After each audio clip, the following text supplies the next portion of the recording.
I'd like to call the 2020 Bellows Falls Village Annual Meeting to order. Good evening.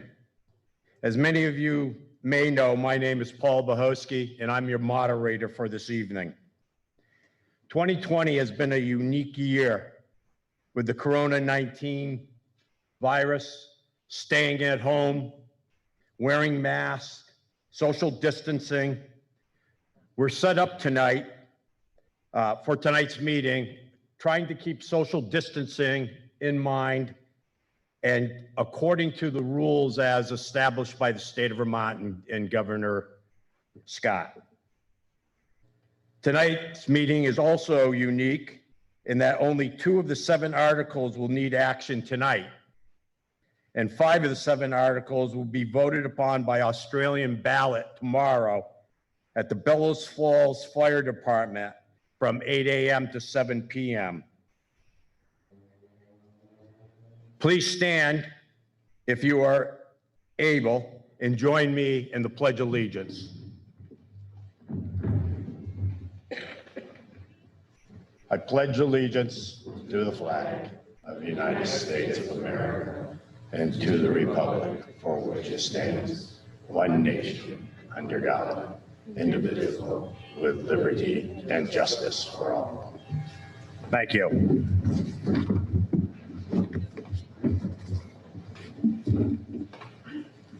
Until about 2 years ago, it had been more than 20 years since I had moderated a public meeting, and I would ask your indulgence and patience as we work our way through tonight's meeting. I have no doubt that you will kindly and gently call any errors to my attention. You should note that I will not recognize or call upon anybody standing behind the rail or head of the aisle, nor will we count your vote when the time comes. Right now would be a great time if everybody would shut off their cell phone and their pager, please. The meeting will be conducted under Robert's Rules of Order, except as modified by state statute. You cannot change state law, but you can choose to modify Robert's rules with a 2/3 majority vote. General Roberts had pages of rules for decorum during debate. I hope that it will not be necessary to remind you to conduct yourself in a civil and polite manner. As Mike Hardy, our long-serving village moderator, always said, we arrived as neighbors and friends, and we will leave as such. Please stand, if possible, and state your name when recognized. You'll have to forgive me if I do not call on everyone by name, especially with your mask on. It makes it a little bit more difficult to recognize who you are. We have a microphone set up directly in front of me. So what we would request is that you would please walk to the microphone. If there is more than one person who would like to speak, make sure we socially distance and stay 6 feet behind the person speaking, and wait to be called upon, and then speak into the microphone to ask your question or make your comment. Please address all comments and questions to the moderator, and I will either answer or redirect them to someone who can respond. Only registered voters may speak unless by leave of the assembly, which requires a 2/3 vote if there is an objection. Unless there is no objection, I will assume there is a leave of the assembly for village officials who may not be residents and voters to address the assembly for the purpose of explanation during this meeting. Those of you who are eligible to vote were given a voting card. And again, because we only have 2 articles that we'll be voting by, the purpose of the card is so that we can identify you as a voter, that you've gone through the checklist and we can identify you as a voter. So on Article 2 and Article 7, when it comes time to vote, if you just hold your card, when we get to the point where we're going to accept or deny the motion. Those articles requiring an Australian ballot vote tomorrow will be taken up for discussion only this evening. No other action other than discussion can be taken on them at this meeting. I will strive to make any rulings that I'm called upon to make in an impartial and correctly as I can. Any ruling of the moderator can be challenged immediately after the ruling. I will explain my ruling, and if you are not satisfied, all it takes is a request to challenge the ruling and to put to a vote of the assembly. Debate on the motion to appeal the ruling of the chair is generally in order. It is my job to assist you in accomplishing the business of this meeting. Please raise your hand and ask questions if you do have questions of what is actually happening at this point or any point during the meeting. If you think that something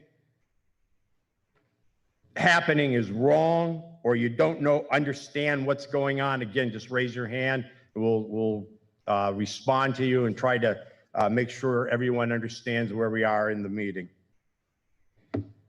You must be recognized by the moderator to address the assembly. I will try to recognize all of those who wish to speak in an orderly fashion, getting around to all those who wish to speak but haven't had the opportunity yet, before returning to those who have already spoken. A person may only speak twice to an issue, and it is limited to 10 minutes total. I hope you can be brief and not feel you need to use up all your time or replow the ground that you or someone else has already gone over.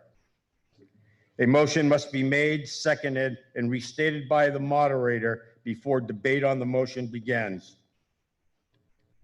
In most instances, only 2 amendments will be allowed on the floor at any one time. This is 1 amendment to the main motion and 1 amendment to the amendment where appropriate. It requires a motion, a second and 2/3 vote to cut off debate and call the question.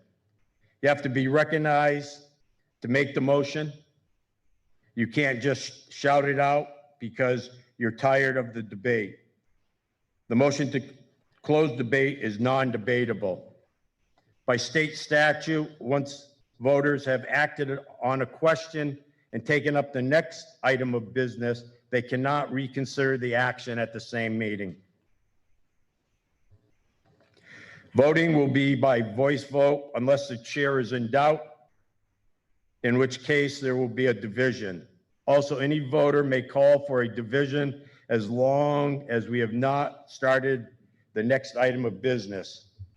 Any voter may also move to vote by paper ballot during debate or before we have moved on to the next order of business, in which case the vote will be by ballot if the call for a ballot is sustained by at least 6 other members. Action under other business cannot require the expenditure of funds, nor can it be binding upon the village. Any action under other business is advisory only. So at this point, I'd kind of like to introduce the people up front. Again, I'm Paul Bohosky. I'm your moderator for tonight. Right here in front of me is Kathleen Niehawk, the village clerk. As we start right here, going across the table is Shannon Burbley, who is the financial director, Chuck Weiss, who is the acting village manager, trustee John Wright, trustee Stefan Golick, village president Deb Wright, trustee James McAuliffe, and trustee Gary Lickway. The warning for tonight and tomorrow has an introductory paragraph which reads as follows.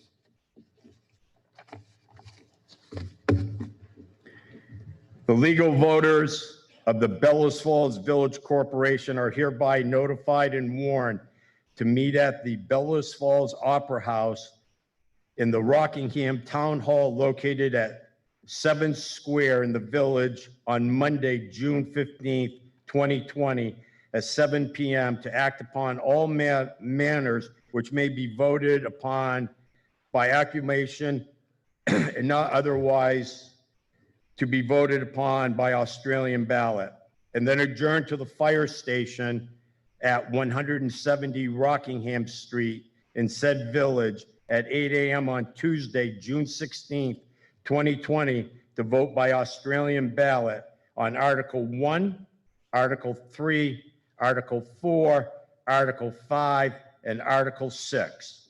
The polls will be open at 8 a.m. and will close at 7 p.m. Article 1.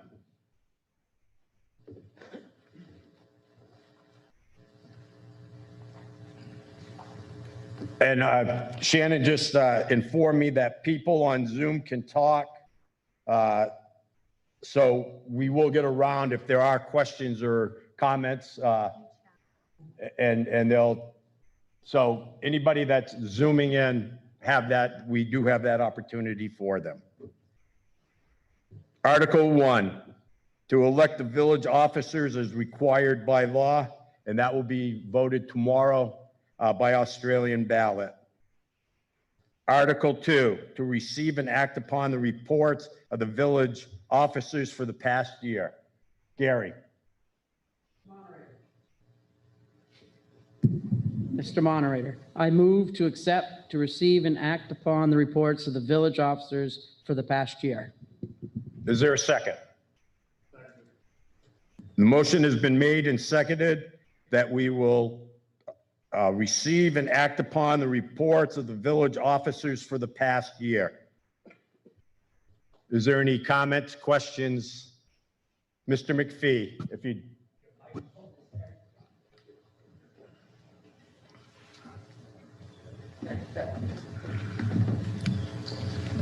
I've been told I'm better looking with a mask, but I'll take it off. The indebtedness of both the water and sewer departments, page 39 on the water, 43 on the sewer. I'm assuming that we are paying down part of the principal and all of the interest for that year. Is that correct? For instance, USDA loan number 1, this FY21 has a principal of 175,000 and an interest of 99. Shannon, can you, or Deb? No, Shannon, okay. Sure, could you just restate the question? Yeah, I'm assuming that we are paying, like for fiscal year 21, the upcoming year, on the loan number 1, it's 175,000 rounded. We are paying on the loan and 99 rounded on the interest. We're paying the interest for that year plus part of the principal. Correct, yes. Okay, and approximate amount on those loans, I assume they're in the millions? Yes, those loans are in the millions. And the approximate period of time for pay down on, for instance, the wastewater in loan 1 and loan 2? The original term of the loans were 30 years. Okay. And we're not too long into them, are we? We are not. Okay. And I have a couple of more if I might proceed. Absolutely, Thank since you. you're right there, Doug Moses. Page 44, the elected auditors report, an explanation on the paragraph which reads, "We have noted that the independent auditor issued an unqualified opinion regarding the village financial statement." I got the audit report tonight, but just quickly went through it, but didn't quite understand what that means. Shannon, again, if you. There were no findings with the audit, so there was nothing substantive that needed to change from the way the books were done. And this is an unqualified opinion. That's how it's always stated from auditors. Okay, so basically the auditor is probably saying they like you to do something different, but for some reason you don't want to. We don't have a problem with the audit. No, we actually had no findings at all. Okay. We had nothing that they would have recommended us change. Okay, kind of legalese then or something like that. Exactly. Correct, Doug. Yeah, thank you.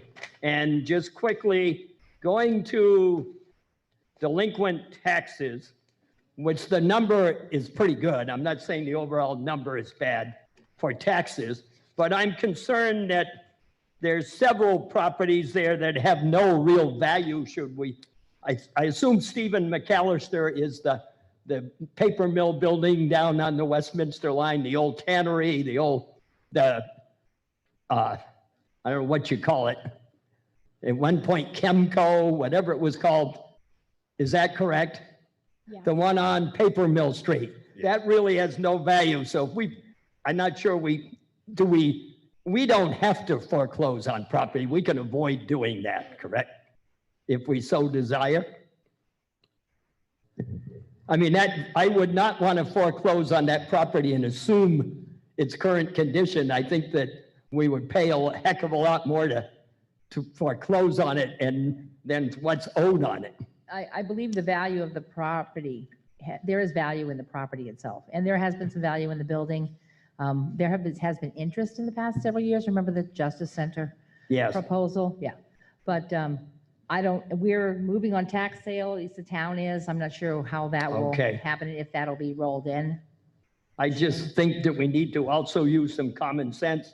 One of those Lindsay Van Squike, which the manager is very familiar with, that property to me is unlivable. If we foreclose because we owe its taxes, we have a liability. But thank you, that's my opinion. Getting to the one I consider that is a little out of whack is delinquent water and sewer. We have one person that owes us $7,588. That's page, 47 and 48. And we have one who owes us over 7, 1 over 4, 3 over 3. We have a couple of people who owe us quite a bit of money. Looking down the list, I see the worst place of Bellows Falls owes us $1,200. He hasn't been in business for years. So I'm just wondering if we can somehow stop these people who owe us, collect before they abandon their house, business, property, or whatever it is. Thank you. Thank you, Doug. Any other questions or comments?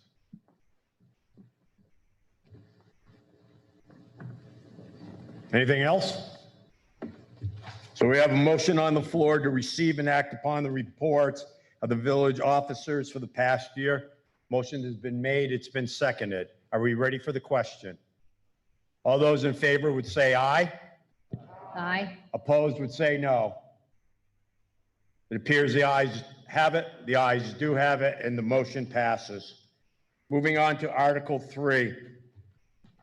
To see if the voters of the Bellows Falls Village Corporation will vote to authorize its treasurer with the approval of the trustees to borrow money from time to time in anticipation of tax collection or payment of monies due the village from the state of Vermont or the federal government.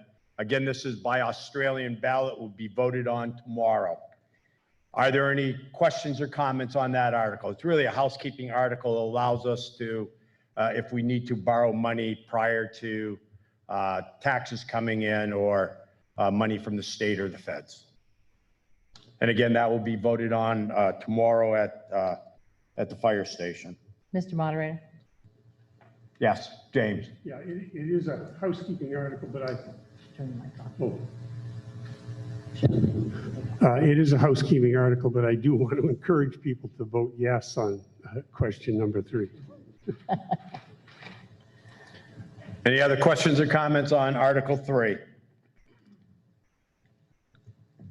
Seeing none, I will move on to Article 4.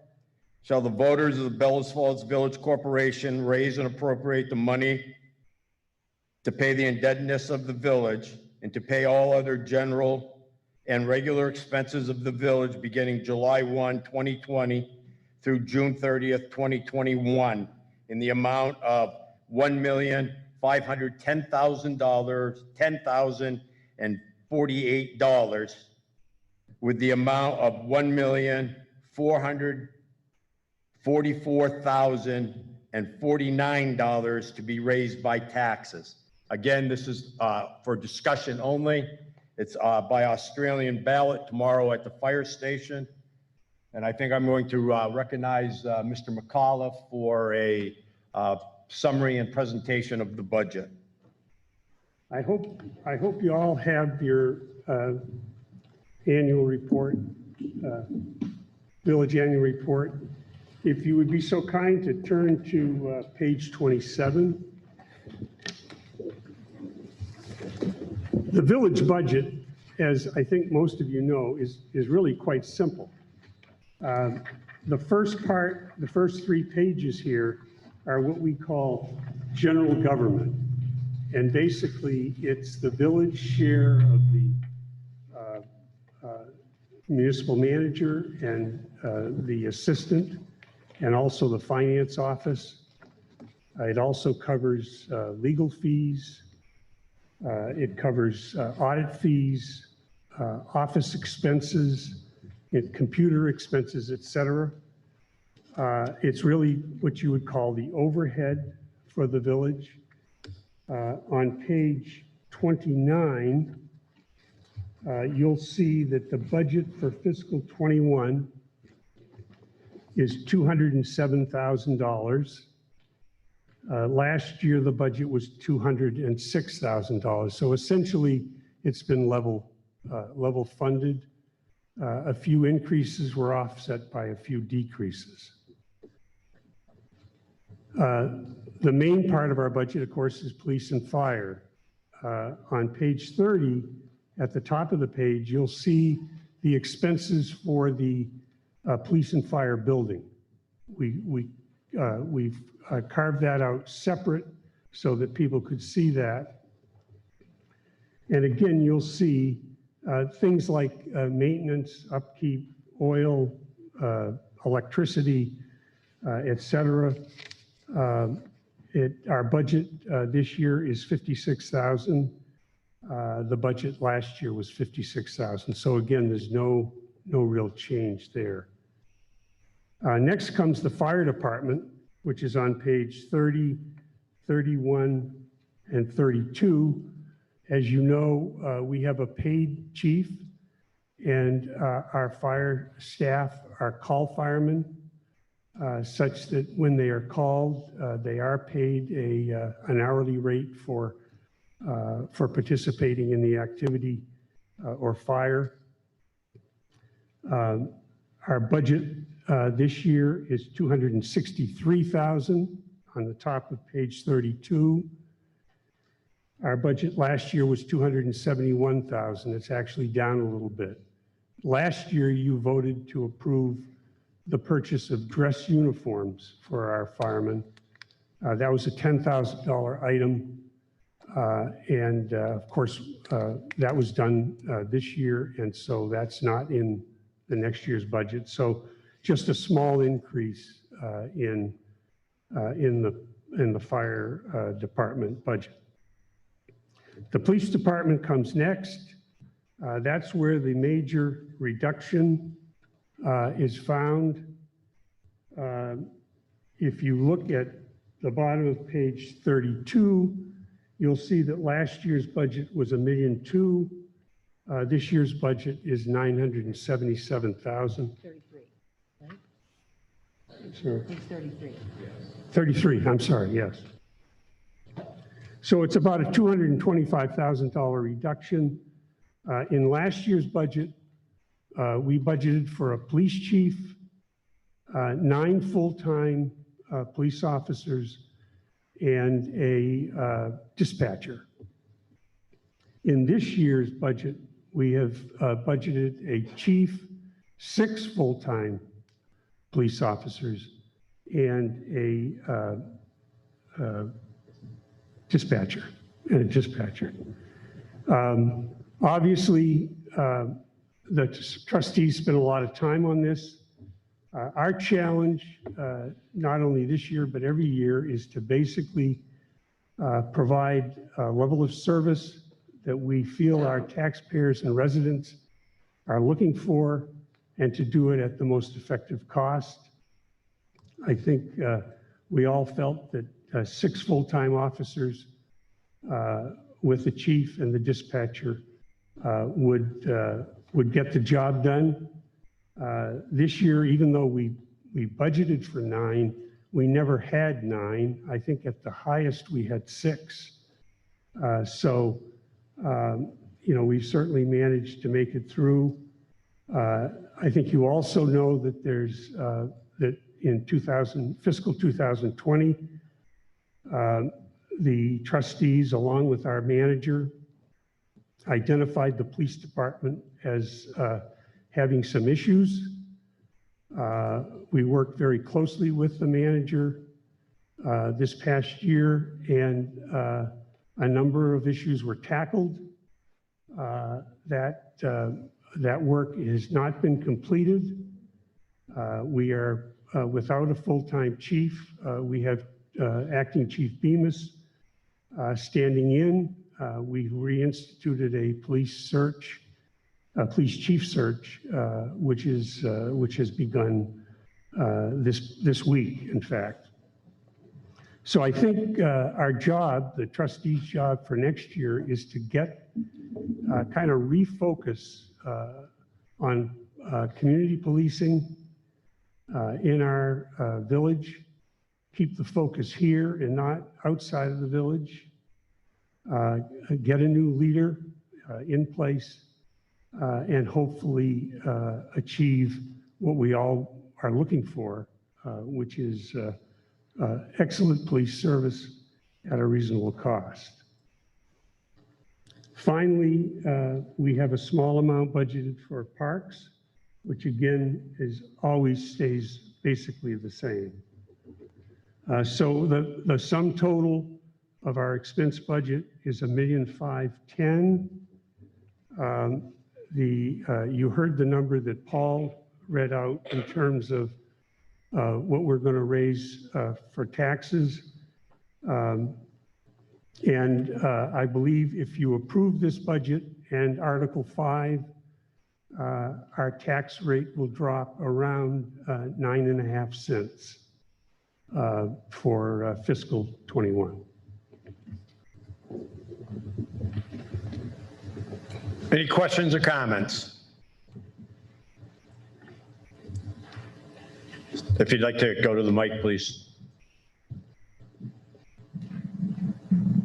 Tony James, village resident. How much are we going to save? 9 what? Cents on the tax rate, Jigs? 9.5 cents. 9.5 cents. So a $100,000 house in BF, what's that going to save a taxpayer? $104.40. So 104 bucks. It's on page 9, yes. So $104, and we're cutting the budget. How much? About 225,000. 275. So you guys, I don't know, probably a month ago, month and a half, I can't keep track, cut the police dog. I think that was a mistake. The dog specializes in drugs. I believe the dog, maybe I'm wrong, this was paid for the year, and you guys cut the dog effective immediately. We have a huge drug problem in Bellows. I think it was a mistake to cut the dog. We had a guy, a felon, running around for, I believe it was 2 attempted murders. The dog tracked that guy from Hyde Hill up through my yard, up to Minard's Pond, and over to, I guess, Coda Heights, into one of the residents where there's a shootout, where the guy was grazed, nicked. I think the dog was a huge value then. There was another time, I don't believe it was Caesar. There was a dog we had brought in for a missing autistic kid, young adult up on Front Street that turned up missing at 2 or 3 in the morning. The dog tracked that kid down Front Street, down Atkinson Street to the house where that kid was in an abandoned house on the 2nd floor. I just wanted to tell every one of you, I think it was a huge mistake and just gross negligence to cut that dog effective immediately when it was paid for the year, and it should have been left up to the taxpayers.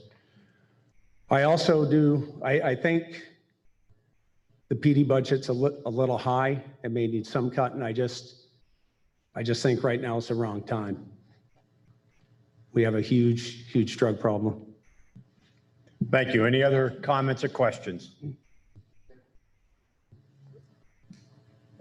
If you'd like to go over to the mic, please, sir.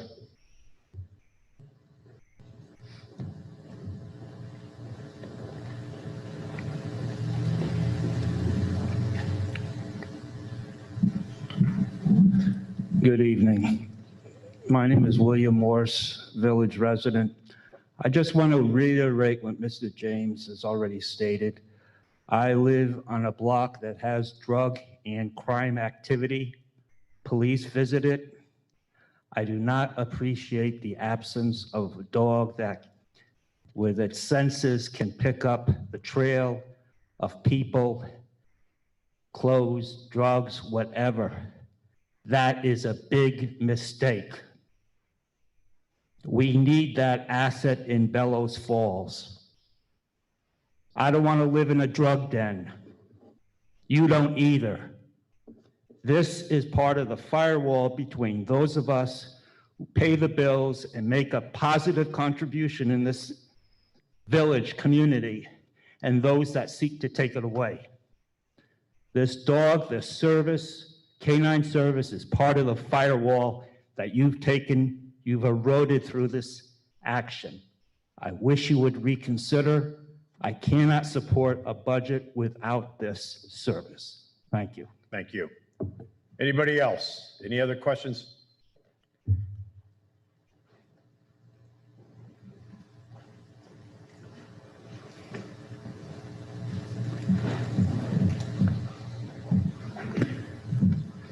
Hi there, Gaetano Putignano.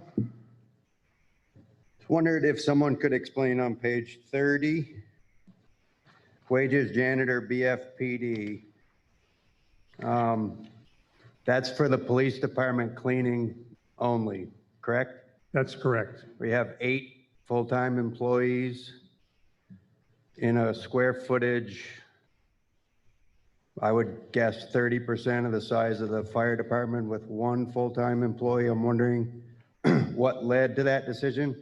I had attended some of your meetings and brought that question up.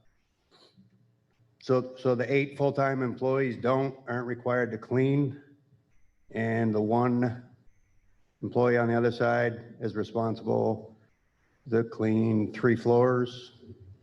Is that correct? So Jiggs, if you'd like to answer that, please, or Debbie. Well, Gaetano and I have had that discussion before, and we're fortunate that the fire department staff pitches in and does their cleaning. The police, certainly if they wanted to volunteer to do that, we'd be happy to have them do it. But that's not the case, and our responsibility is to provide custodial service to our building. So that is why we have it in the budget, Gaetano. The police do not do their own cleaning. If I might add, the trustees did not advocate for that service. That was added 2 years ago. That was under the manager's discretion. Previously, we did not have a budget for cleaning at the public safety building. I'm just wondering, we're looking to save money. It appears you guys did a lot of work here, and as the previous 2 citizens have talked about, it's a $4,200 line item for cleaning. I'm wondering if it came up with discussion with the police chief, with the employees of the village, that they could save $4,200, the taxpayers here, if they cleaned up after themselves. Well, we could have that discussion. You never had that discussion? No, we can have that discussion. Okay. So, but it never happened, right? It did not during this budget cycle. Okay, thank you. Any other questions or comments? Colin.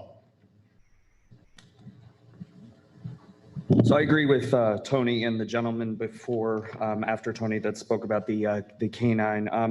Just a couple of questions to the trustees. So the actual is $3,412, and then budgeted is $5,000 for the canine. Am I reading that correctly? Or What page are you on? I'm on page 32. Thank you.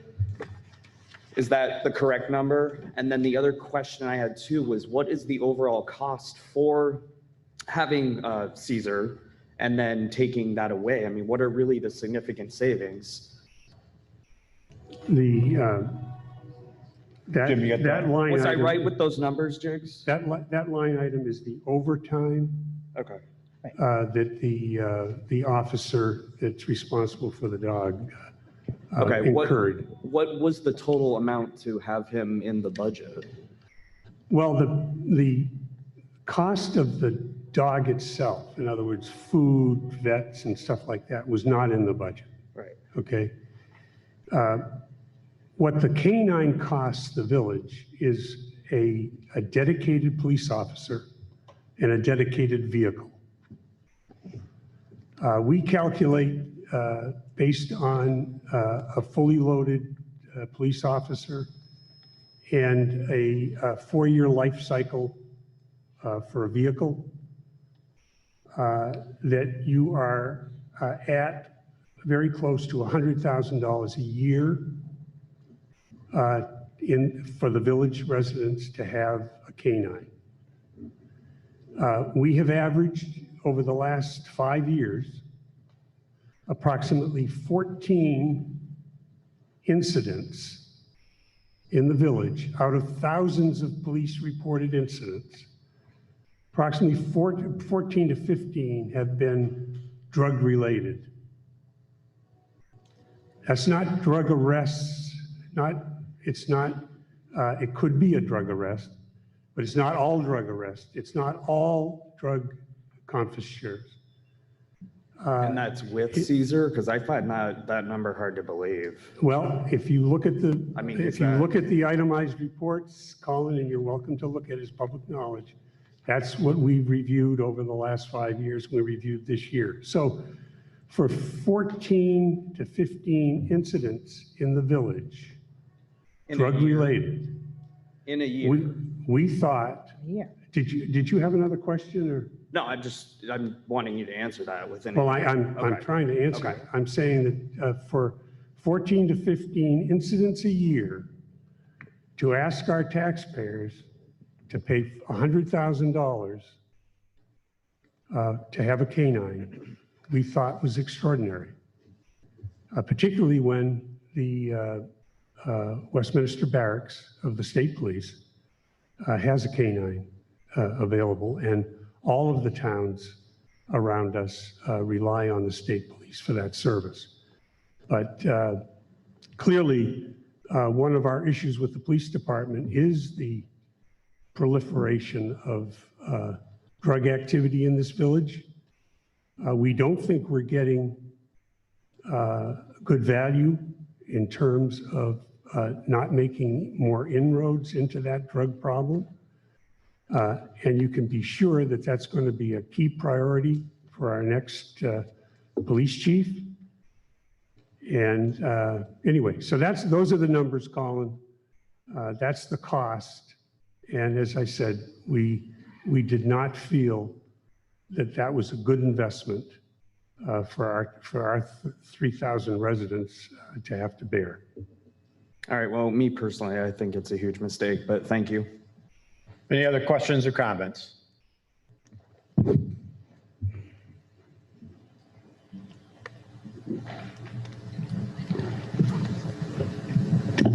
Hi, Julie Torres. I would have to agree with what everyone has said so far about Caesar. My question, Mr. McAuliffe, is, so is Officer Checky not working at the Bellows Falls Police Department anymore? Oh, sir, yes, he is. So we still have to pay that officer? Well, he's one of our staff. Okay, and we still have. He just doesn't have canine duties. Right, but he still drives around the canine unit. Well, it's the same vehicle. There's no. That's my point. I'm kind of confused. You said there's $100,000 put into this animal and this dog being used within our village, but we have the officer, which I value. I think that's important. We have the dog, we have the vehicle. If the dog is no cost to us, isn't it true that we still have the officer and we still have the vehicle? I'm just confused. If you could explain that to me. I think we did. The officer is assigned to other duties. And obviously, we're not going to need a canine unit in the future. So we're going to be getting rid of, in fact, we moved the other night to sell the vehicle. So we will not have another vehicle. So Officer Checky will just be, Officer Checky will be one of our 6 police Full-time officers that officers. are doing the work of the protecting our village. does he take a pay cut when he doesn't have Caesar? I'm sorry? Would he have a pay cut for not having Caesar with him? No, his pay rate is not based on canine at all. It's based on the union contract. I just know nothing about this. That's why I'm asking. I'd rather be informed and know where, I just don't understand how it can go from 100,000 and then all of a sudden you just eliminate the dog and all of a sudden you take that position and you still have the police officer working, which is wonderful, but all of a sudden it's a perfect world and everything's good. But, and I agree with Colin. I mean, I'm not saying you're not correct on the numbers, but I feel like we're a corridor for drugs and transactions throughout 91. And I think it is a mistake. And I think if it were your family member, like my brother said, who was lost or gone somewhere and you needed to find them, I think you'd probably second guess wanting a dog local quickly rather than at a state police barrack where God knows when they'd show up. Thank you. Thank you. Any other questions or comments? Paul, if I may. Yes, I just want to make it clear, the dog was not removed, the canine program was removed, which we, as village trustees, accepted at the beginning of the program in FY20, well, in 2015, and eliminated the program in March of 2020. Not the dog, the program. The car is being sold. It is the oldest one in the fleet. It is on its last legs, according to Interim Chief Bemis. The insignias are still on there. The vehicle is being utilized as a regular police vehicle, and it will be sold very soon, along with another vehicle, which we found should have been sold several years ago, wound up in the pit, and is also getting sold as well. The program was eliminated, and I, as a daughter of an officer who was a police officer for 30 years of his life, know that police officers have other tools in their belt to beat drugs and to catch drug addicts and drug dealers other than a dog. Other communities do not have dogs. They rely upon a dog when it can be called, but there are other things in their tool belt as police to catch drug crime. And that is what we expect to be done by our officers in the village of Bellows Falls. Thank you, Deb. Any other questions or comments? Anybody on Zoom? Do you have any questions coming from Zoom?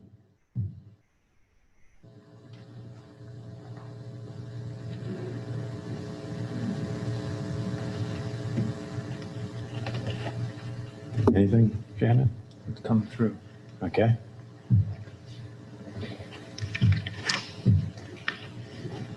You haven't had anything from Charlie or anything? No? Nothing, okay. Any other questions on Article 4? If not, I'm going to move on to Article 5. Shall the voters of the Bellows Falls Village Corporation raise and appropriate the sum of $20,000 to fund repairs and improvements at the fire and police station to include repairs of the Lula elevator or of the front doors and beams, or both. This amount to be raised by taxes. Again, will be a discussion only. This is voted on by Australian ballot tomorrow at the fire station. Any questions or comments on Article number 5? I got a little bit of information, Paul, if you will. Okay, Deb. Okay. A note from Chief McGinnis, and then I'll pass it off to him with additional information for the public. The projects that have been completed in the 2019 to 2020 budget at the fire and police facility include a new boiler, oil tanks, chimney and removal of old tanks, and old chimney, and an upgraded emergency generator. Moving forward into FY 2020, we would like to repair the existing elevator and/or begin work on the front of the building to include new doors, sandblasting the steel beams, and repainting them. Additionally, moving forward, the projects will focus more on maintenance, and we will start to look at the best way to optimize the building's layout for future use. Chief Bemis, do you have anything else? I'm sorry? I'm sorry, what did I say that? My apologies. Yes, Chief McGinnis. Any other questions, comments? Any other questions on comments? Article 5. If not, I'll move on to Article 6. Article 6 reads, shall the Bellows Falls Village Corporation adopt its annual budget by Australian ballot? Again, this will be voted tomorrow at the fire station by Australian ballot. Are there any questions or comments on that article?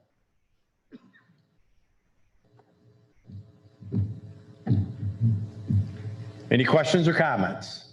If not, I'll move on to article number.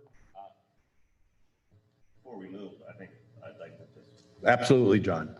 So everyone understands here what we're talking about, right? This is. Yeah, so everybody can. Everyone's here understands what we're talking about. This is moving the annual budget vote to Australian ballot on the day of, not just once, but moving forward. From now on. From now on. So this year we're doing it out of procedural glitch.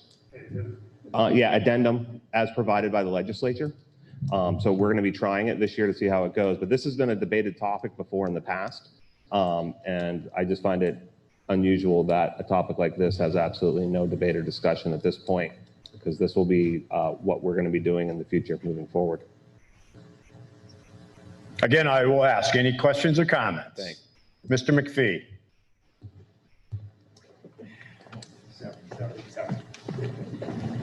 Let's circulate, and thank you. I just feel that there's a fair amount of voters here tonight considering the virus, but it's our usual amount of voters. A small percentage of the village of Bellows Falls, due to various reasons. We have an older population. I think that we will find out tomorrow, this year especially, there are a number of candidates, that a lot higher percentage of the voters will have a right to approve or disapprove the budget. The problem being, of course, if it's disapproved, it can't be amended that day and proceed forward. But I believe in a democracy that we need to get the highest amount of people possible, and I think that will occur at the polls. Thank you. Any other questions or comments? Mr. Clark. You recognize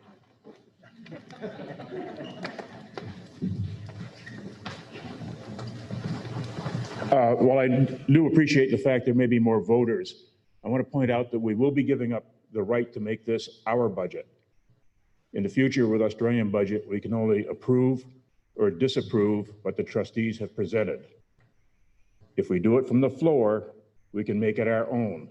We can increase, we can decrease, and we will not have that option in the future. So I, for one, am opposed to the Australian ballot. I would rather see us, even if it costs us some money, somehow arrange more transportation for people to be able to come to the meeting, or perhaps be able to do it through Zoom. Thank you. Anyone else? Yes, ma'am. Or just, sorry, sir. Dwayne Case, Village resident. I'm glad I showed up tonight. I did know that the budget was on Australian ballot for this year, but I did not realize that it was set to go forward. Why is that? Why, in other words, why is it not just an exceptional experience for this present year, given our health situation? Why is it being made something that will be permanent? This was a recommended suggestion for us to put the budget on the ballot, Australian ballot. And because of that, and because for a few years, maybe more than that, off and on, it has been requested from other people that it does go to Australian ballot. And this is an opportunity to test that theory, that we could do that. I do believe, however, if we are to go into future years with an Australian ballot, that we will need to look at our charter and alter the time frame by which we actually have an annual meeting and then Australian ballot, which would give us the opportunity to move the budget up or down on the floor and then have it printed and then have more residents vote it up or down at that point, which would still make it our budget that way. You would have input as legislators on a single day at an annual meeting, and then we would print the ballot, distribute it, and then do our voting. I think that's the way we would do it in the future. This is a skip year and a test year for us to see if people really indeed do want an Australian ballot for our budget.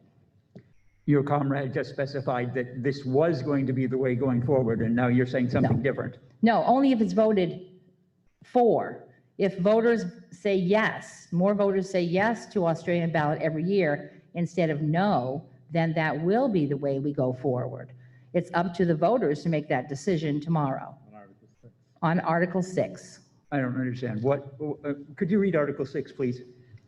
Article 6 reads, shall the Bellows Falls Village Corporation adopt its annual budget by Australian ballot? And that is future budgets by Australian ballot. Okay, so there's the previous article that actually Article 4 is delimits because the money of the that will be paid. coronavirus and the ability to go to Australian ballot on a number of issues. That's why the trustees decided to go that route. This is for Article 6 covers next year's budget and all future budgets. Thank you. I thank you for the clarification. Okay. I would like to, express my preference that there be time in the annual village meeting for that discussion to take place. At a previous place of residence, we had a system similar to what I think Ms. Wright is describing, where the budget first had to be presented at town meeting, village meeting, and then upon the approval or alteration of that budget, the altered budget then went to Australian ballot for final approval. Thank you. Any other questions or comments? Denny? Dennis Hardy, village resident. I spoke before on having the budget voted on at this meeting, or at the town meeting, or whatever meeting, by the voters that come here. The problem is that you can say what you want, but the voters are not attuned to what the budget actually is if they don't come to this meeting and hear the discussion. And we can vote up or down. We can add to the budget. We could add the dog back tonight if we voted on the budget here. Could have added the money. We could add, correct, that's correct, we could have added the money. As at the town meeting, the voters added in money, which the selectmen decided not to, I understand they decided not to spend it, but it's at their own peril that they did that, you understand? So I think the voters should come in and discuss the budget here and vote on it tonight. If it gets turned down tomorrow, we have to have another special meeting, which is gonna cost us at least $3,000. And we'll have another meeting and we'll vote it on the floor there. Thank you. Any other comments, questions, discussion?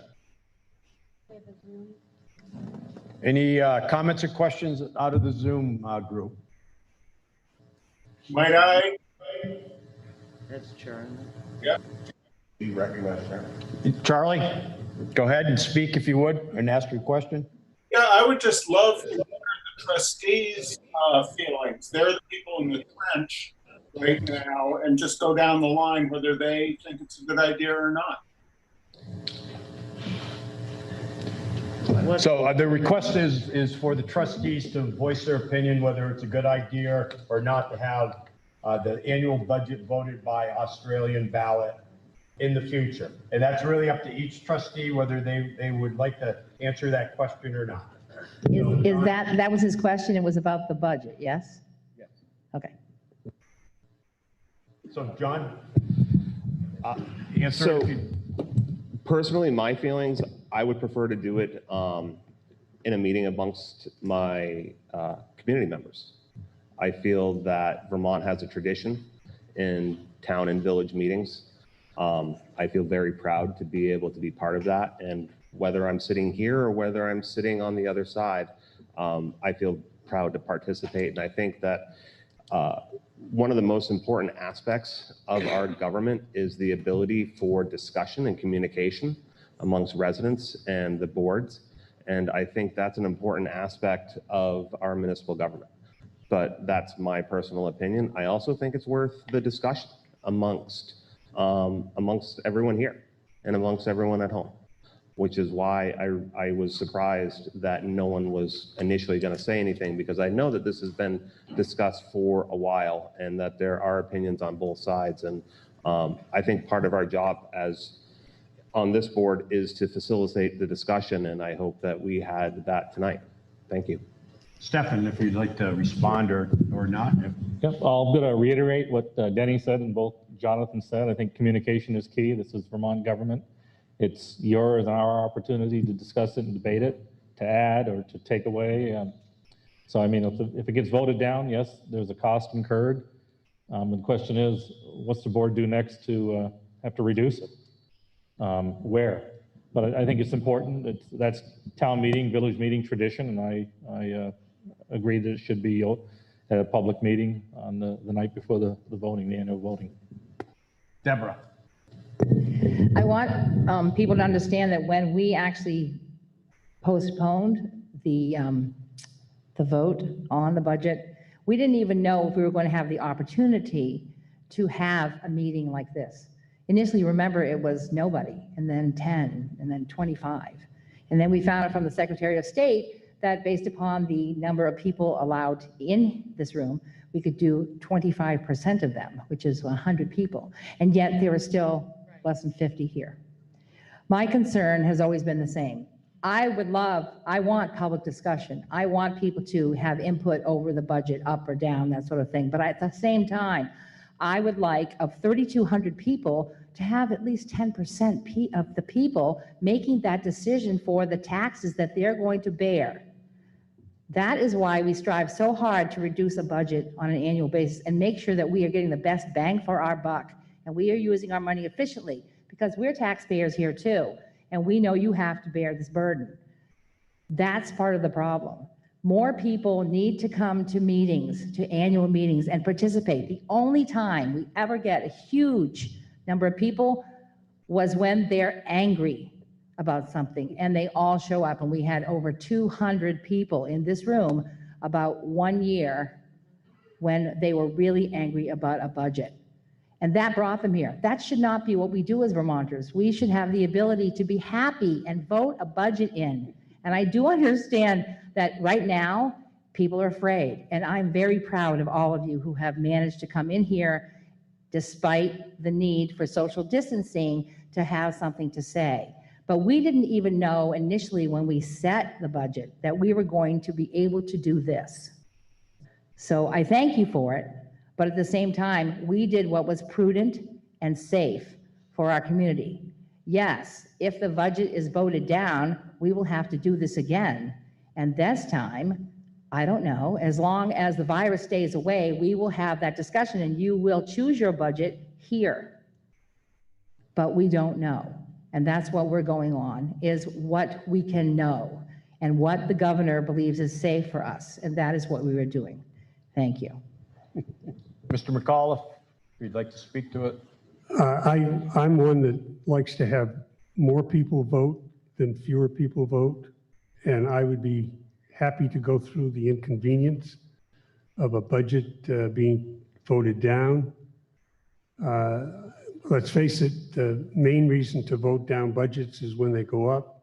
So I think in this particular year, it's a safe one to have on the ballot. I understand the arguments for this body to be able to do things like that, but I think that a lot of good people don't come to this meeting for a lot of reasons, but I do think that they have a right to vote, and as I said, I would like to have it in a format where more people vote. So I like the idea of the Australian ballot. Gary? I'd have to agree with Jonathan. I believe it's up to you guys. I believe conversations we work for you guys. And to have an Australian ballot, to me, is not right. So I would oppose the Australian ballot, and let's talk it out and see what we can do. Any other questions or comments from the public? If not, then I would move on to Article number 7, to transact any other business deemed proper when not involving the expenditure of village funds or any other business acted upon in the preceding articles. And who am I recognizing to make that motion? Mr. Golick. Mr. Moderator, I move Article 7 to transact any other business deemed proper when not involving the expenditure of village funds or any other business acted upon in the preceding articles. Is there a second? Motion's been made and seconded that we, at this point, transact any other business deemed proper when not involving the expenditure of village funds or any other business acted upon in the preceding articles. Article number 7, is there anyone that has anything they'd like to bring up before this body? That opens to pretty much anything? Yes.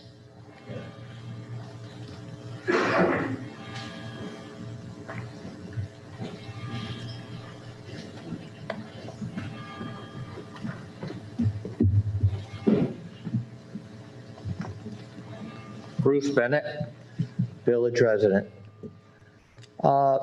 First thing I'd like to say is that the work going on the highway department is impressive. There's a lot being done, and I appreciate it because it involves the hill that I transport up and down daily. And I know there is a lot of work that is slated because Everett put a lot of effort in the last 2 months being in his job. I witnessed it, and I want to recognize all the work that he had done and indirectly continues to do for the town. That's all I wanted to say. Okay, great. Anything else?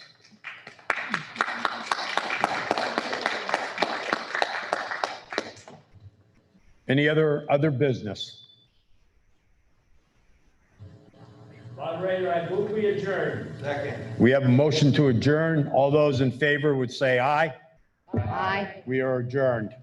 Don't forget, voting tomorrow morning at the Village Fire Station from 8 a.m. to 7 p.m. And thank you very much, everyone.